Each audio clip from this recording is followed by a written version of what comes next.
مقعد حن مزاحمنا بنوش تقرينيا تورتي لو ما عنتي حنت مزمور ناي حرقز ان هباين مس قطمناتا مس ليتن تبالقال ابتا مزمور زلا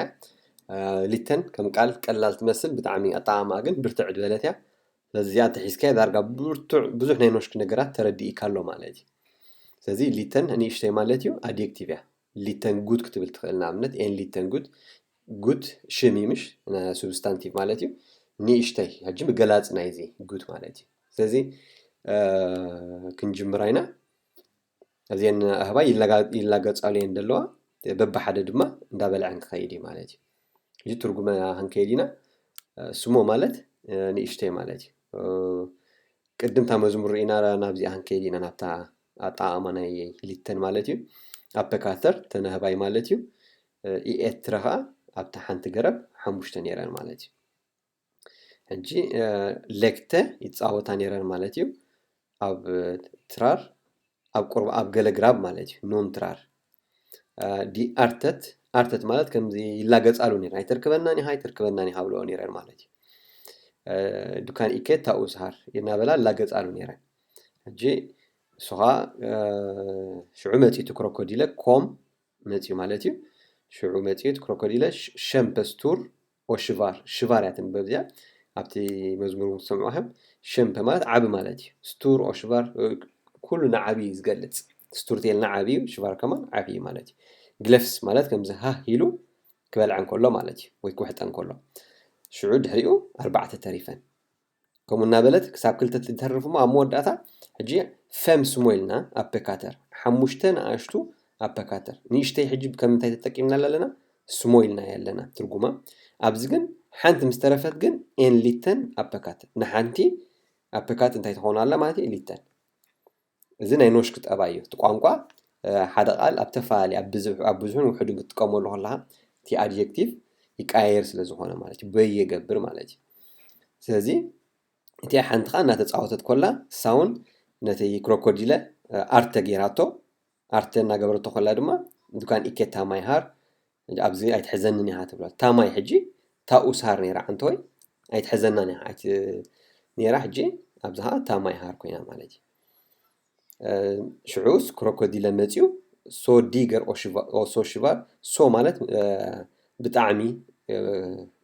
ሶ ማለት እዩ ዲገር ኦሽቫር ክልቲኡ ሕደይ ዲገር ከዓ ዓቢ ማለት እዩ ሕጂ ነቲ ዓቢሲ ሸምፐስቱር ብጣዕሚ ዓቢ ሽቫር ዓቢ ዲገር ዓቢ ማለት እዩ ብጣዕሚ ዓቢ ኢና ንብል ዘለና ሽዑ ግለፍስ ውሒጥ እወን ሶቫርዲ ኢንገን ኣፐር ዳር ወላ ሓንቲ ኣፐር ወላ ሓንቲ ማለት እዩ ኢንገን ኣብኡ ዝተረፈት የላ ማለት እዩ ስለዚ ከምዚ እናበለት እያ ትቐፅል Så var det bara 4 apor där. بلعوا نزعنتي 4 ترفع عند حلقنا متو عندها بلعة Apor mycket tar oss här. Och så kom krokodillen så diger och så svär. ስለዚህ ከም ንኡና በለት ተኸይታ መዝሙር ናብዚ ኣህንምለስ ማለት እዩ እንተ ደጋጊምኩሞ ሞር ክርዳእኩም እዩ ስለዚ ምድግጋማታ መዝሙር ትደግማ እዚኣ ኸ ኣብ ጎኒ ትገብራ ኣብዚ ጉግል የጌርዮ ሚንባርና ሃገዶት እየኖ ወይ ከዓ እነዚኣ ጥራይ ስሙ ኣፕሊካተር ኢልና ጉግል ተጌርና ኣብ ዩቲዩብ ካዚኣ እንተሪእና ግን ተዘሚርና ዝበለፀ ስፔሻል ወላዲ ተዋንካ ከምዚ ጥቕሚ ዘለዎ ማለት እዩ ቋንቋ ብጣዕሚ ኢኻ ናይ ቆልዑት ስለ ክትርኢ ትግደድ ስቆልዑት ፅቡቅ ኢኻ ትርኢ ማለት እዩ ተፈሊጥካዮ ግን ንዖም ጥራይ ምውላዕ ደይኮን ተፈሊጥካዮ ምስኦም ኮንካ ዝበለፀ ማለት እዩ ስለዚ ሊተን እያ ትቀያየር ፀኒሓ ንእሽተይ ኣድጀክቲቭ ኢልና ፀኒሕና ምሽ ስለዚ ኤንታል ማለት ናይ ሓደ እዩ ፍለርታልካ ናይ ብዙሕ እዩ ስለዚ በየ ትገብር ኣላ በየ እንታይ ማለት እዩ ትቀያየር ኮላ በየ ኢና ንብሎ እዚ ምቅያራት ስለዚ ፖሄልት ኤገን ሞተ ፖኖሽ ብጣዕሚ ብፍሉይ መንገዲ እያ ትቀያየር ስለዚ በስተምት ማለት ፍሉጥ ማለት እዩ እዩ እንተወሲኽናሉ ዝበዝሐ ግዜ ኣንፃር እዩ ዝገብሮ እዚ ሕጂ ኣብ ብዙሕ ቃላት ንጥቀሙላ ትኽእል ኢኻ እዩ ተእቲኻላ ዝበዝሐ ግዜ ኣንፃር ገብሮ ስለዚ በስተምት በስተምት ኣብ ናይ ንፅል ኣብ ናይ ሲንጉላር ኣብ ናይ ፕሉራል ኣብ ናይ ድርብ ወይ ኣብ ናይ ብዙሕ ከዓ በስተምት ኣለና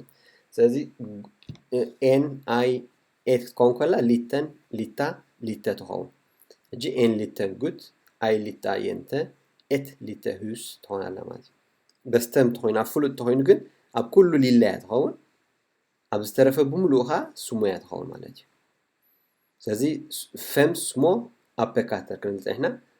ስሞ ንብዙሓት ክንጥቀመሉ ፀኒሕና ማለት እዩ በስተም እንተኮይኑ ሊለ ንጥቀም ሊለ ጉድ ደን ሊለ ጉድተን ፍሉጥ ስለ ዝኾነ እዚ ደን ንፍሉጥ ኢና ነልግበሉ ወይ ከዓ ደ ማለት እዩ ደ ድበልና ሕጂ ኤት ስለ ዘሎ ደን ከዓ ኣይ ወይ ኤን ተላ ኮይኑ ማለት እዩ ስለዚ ታል ብርትዕቲ ትገብራ ኣብዚያ ኤን ሊተን ጉድ ኣይ ሊታ የንተ ኤት ሊተ ሁስ ስለዚ እቶም ኤት ድወስዱ ኩሉ ግዜ ሊተ ንብሎም ሁስ ንእሽተይ ገዛ ማለት እዩ ኤት ሊታ የንተ ንእሽተይ ጓል ኤን ሊተን ጉድካ ንእሽተይ ወዲ ማለት እዩ እዚኣ ምሽምዳድ ተድልያ ልዕሊ ምሽምዳድ ግን ጎን ጎን በዚያ መሰፅናዕኻያ ማለት እዩ ኣብዚ መፂኻ ነዚአን እንዳረኣና ነዚኣ ምዝማራ ማለት እዩ ሓንቲ መዝሙር ተኽኢልካ ናትካ ርእሰ ተኣማንነት እውን ይዓቢ እዩ ተቋንቋ ስለዚ ንውዲእና ሎም መዓንቲ መዓት መዝሙራት ደሎ ከምኡ እናገበርኩም ተኽኢልኩም ይበዝሕ ማለት እዩ ተኣገባቢ ሃርአኩም ኩሉ ስለዚ ንበፅሖ ልክዕ ከምዚኣ እናገበርኩም ብምሉኡ እንተሪኢኹሞ ኣዝዩ ጠቓሚ ክኸውን ማለት እዩ በዚ ኣገድፈኩም እየ ብሩኽ ምሸት ቻው ቻው